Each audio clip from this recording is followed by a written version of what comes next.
Panoorin natin to guys, yung tira ni Marlo, tirang walang paalam, ayan, tira 4. Yun, pasok. Atras yung bola, prepare sa 5. Ayan pala si Marlo Loro, ayan. Napakagaling nito guys. Ayan, pasok yung 5, prepare naman sa 6. Ayan, tira 7.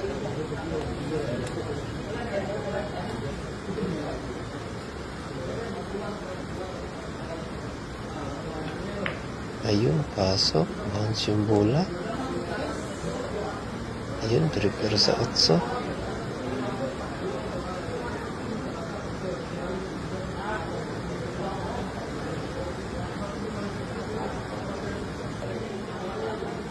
Ginamitan ng mahiwagang tapo.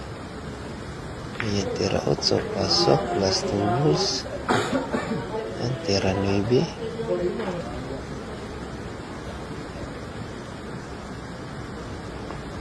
Ayun, pasok. Atras yung bola. Ayun, prepare naman sa 10. Last ball sa 10 guys.